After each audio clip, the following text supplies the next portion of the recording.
There was an emergency meeting held earlier today involving WAPA officials. News Channel 8's Wes Small files the report.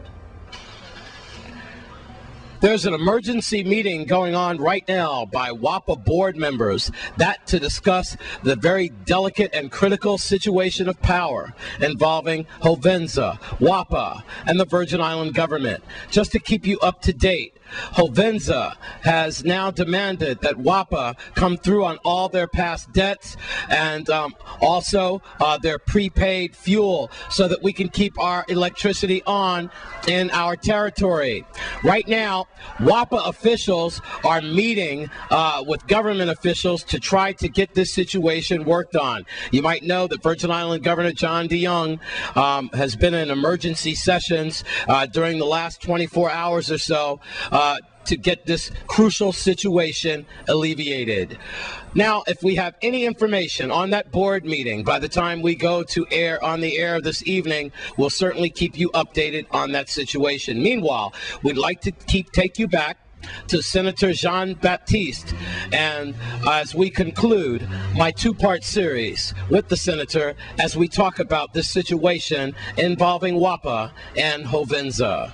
So I expect that in short order, the governor would be going back to the table. And leadership, effective leadership demands that at this point in time when we're experiencing such difficulties and challenges, that the leadership of this territory come together, the executive branch of government, the legislative branch of government, and to put in place not just a long-term solution to the problems of WAPA, but also a short-term solution.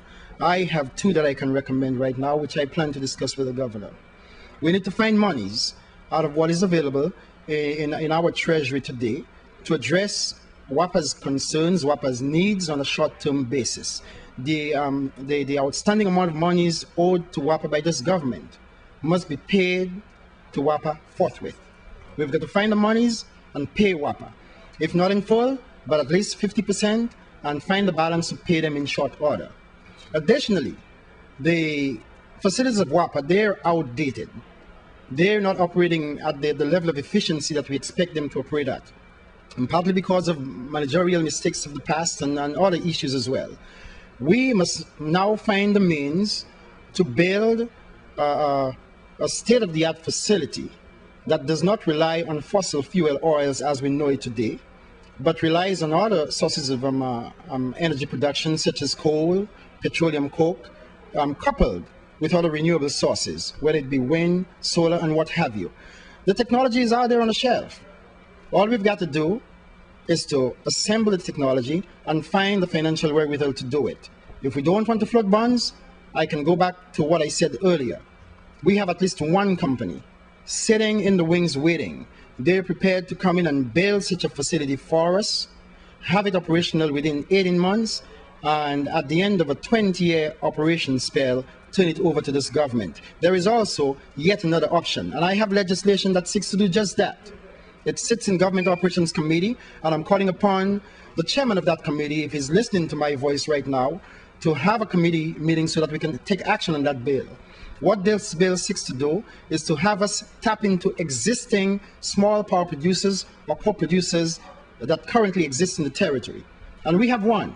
It is the Renaissance facility right there over in the old Vialco plant.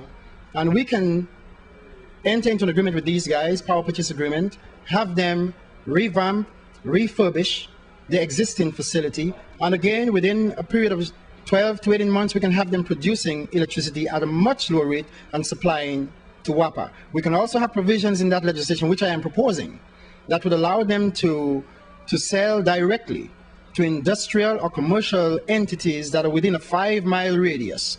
That would certainly contribute to greater efficiency and profitability for businesses, commercial enterprise here on this island, and certainly help all of us in the long run. As I said before, that emergency board meeting involving WAPA and Virgin Island Government House officials taking place this afternoon. If we have any word on anything coming out by broadcast this evening, we will certainly keep you updated on that.